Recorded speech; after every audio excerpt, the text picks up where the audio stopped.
നമ്മുടെ കുഞ്ഞുങ്ങൾ സുരക്ഷിതരാണോ? ഞാൻ ഷീന, സൈക്കോളജിസ്റ്റാണ്. എൻ്റെ അടുത്ത് ചില കുഞ്ഞുങ്ങളെ അമ്മമാർ കൗൺസിലിങ്ങിന് കൊണ്ടുവരാറുണ്ട്. പ്രണയമാണ്, ഇൻസ്റ്റഗ്രാം വഴി പരിചയപ്പെട്ടതാണ് എന്നൊക്കെ പരാതി പറഞ്ഞിട്ട്.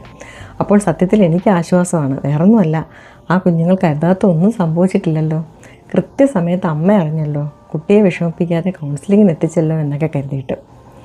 കാരണം 12ഉം 15ഉം ഒക്കെ പ്രായമുള്ള നമ്മുടെ കുഞ്ഞുമക്കൾ വീട് വിട്ടുപോയി ഏതൊക്കെയോ നാട്ടിൽ വെച്ച് ഏതോ അപരിചിതനുമായി പിടിക്കപ്പെടുമ്പോൾ, അല്ലെങ്കിൽ ഒരു പോക്സോ കേസിൽ പെടുമ്പോൾ ഉണ്ടാകുന്ന ആ ഒരു വേദന ഒരമ്മയായി എനിക്ക് ഊഹിക്കാൻ കഴിയും.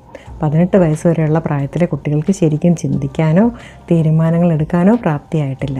അവരുടെ ശരീരവും മനസ്സും ബ്രെയിനും പക്വത പ്രാപിച്ചിട്ടില്ല. അതുകൊണ്ട് സ്കൂളിൽ പോകുന്ന കുട്ടി സ്ഥിരമായി അവിടെ എത്തുന്നുണ്ടോ, ആരെയൊക്കെ കാണുന്നുണ്ട്, കൂട്ടുകാർ ആരൊക്കെ, ഇൻസ്റ്റഗ്രാം പോലെയുള്ള ആപ്പുകളിലൂടെ അപരിചിതരുമായി ചാറ്റ് ചെയ്യാറുണ്ടോ, മയക്കുമരുന്ന് പോലെയുള്ള ഏതെങ്കിലും സബ്സ്റ്റൻസ് അബ്യൂസ് ചെയ്യുന്നുണ്ടോ എന്നൊക്കെ ഒന്ന് ശ്രദ്ധിച്ചേക്കുക. സ്നേഹത്തോടെ പറഞ്ഞ് മനസ്സിലാക്കി കൊടുക്കുക. ഇനി കുഞ്ഞു മക്കൾ ഇത് കാണുന്നുണ്ടെങ്കിൽ അപരിചിതരുടെ സ്നേഹം നമുക്ക് വേണ്ട. പരിചിതരായാലും ഒരു കൈ അകലത്തിലുള്ള സ്നേഹം മതി. അബദ്ധങ്ങൾ പറ്റാതെ നോക്കുക. സ്കൂളുകൾ തുറക്കാറായി. എല്ലാ മക്കൾക്കും ഒരു നല്ല അധ്യയന വർഷം ആശംസിക്കുന്നു.